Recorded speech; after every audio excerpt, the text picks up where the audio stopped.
So last night, I passed through the gate of Leo, and I focused upon the grimoire known as the Vermis Mysteriis, or Mysteries of the Worm. It is a grimoire said to be written by a Ludwig Prynne when he was imprisoned for witchcraft, before he was executed.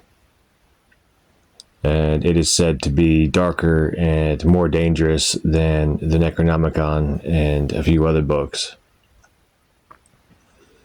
What I tapped into was quite intricate and intensive. It was written in Latin, but I was able to get the sense of what it was saying on the astral and project my intent to read its contents. And what I can reveal is that I fell asleep beyond the gate, just sitting in the library on the other side reading it. And when I woke up, I closed the gate. But at the beginning, he talks about being arrested. He talks about things that he learned being an occultist, a mage, a necromancer. He talks about a spirit representing a few different elements outside of the usual four elements of earth, air, fire, water. He also talks about spirits of time, of space, and of gravity. He talked about petitioning one of these beings using a combination of herbs and putting those herbs facing south, southwest, and west, which is really interesting because some higher ranking entities are associated with the southwest, like Pazuzu, for example. He's associated with the southwest winds.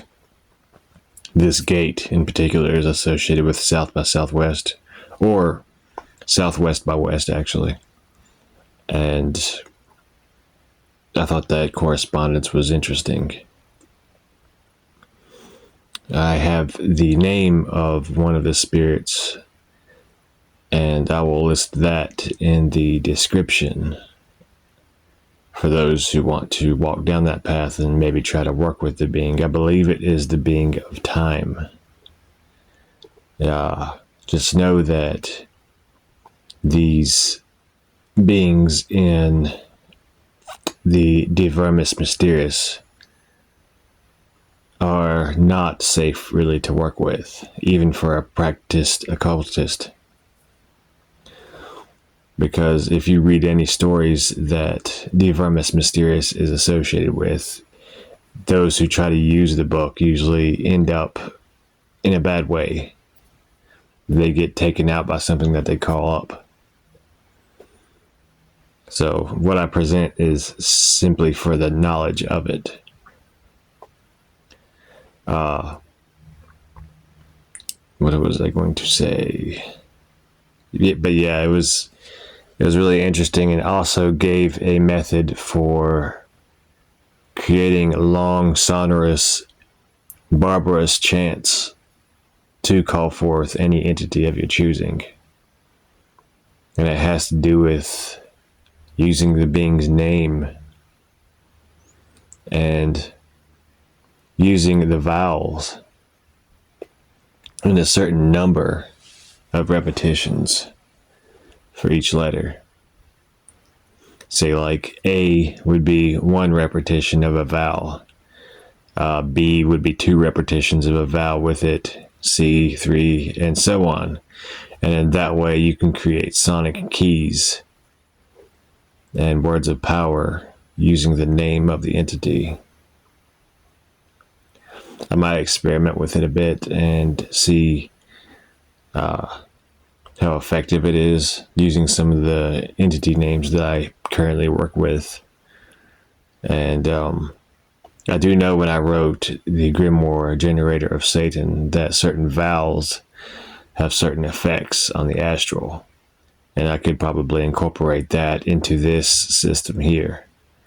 But the Vermis Mysteriis would be something that I would want to work on over a period of weeks and months to transcribe. But it is a very dangerous book, because that book and a few others are originally fake grimoires or made up grimoires. And the danger about that is that if you tap into what the person is describing, that type of knowledge, that type of forbidden information does exist out there, and might answer to that call of the book, The Vermis Mysteriis, or Mysteries of the Worm. And you can tap into something truly forbidden and truly dangerous that's not mentioned in other books, because when people write occult grimoires, especially nowadays, they try to stay politically correct and correct in terms of what has gone before. But if you tap into a truly chaotic pocket of knowledge from things that are not human, then you can't really say what's going to happen if you try to work with these things.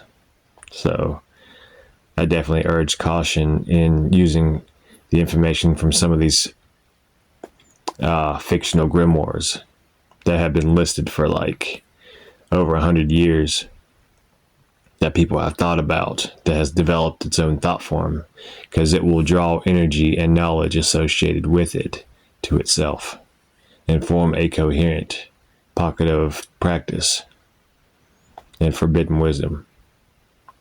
That's also one of the values of this gate, is drawing that knowledge to yourself, to become aware that these things do exist on their own level of reality. It's just what you use the information for is the important part.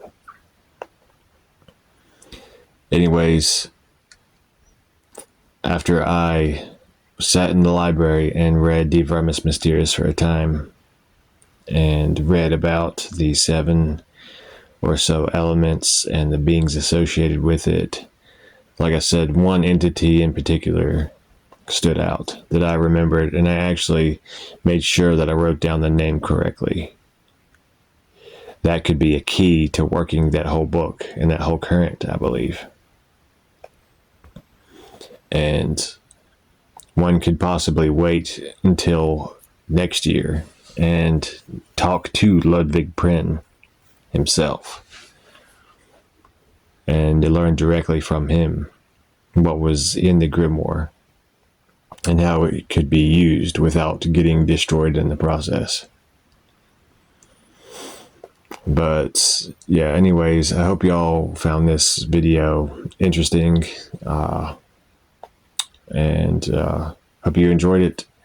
Like, subscribe, share, and stay tuned for further explorations into the 13 Gates and Dream Grimoires.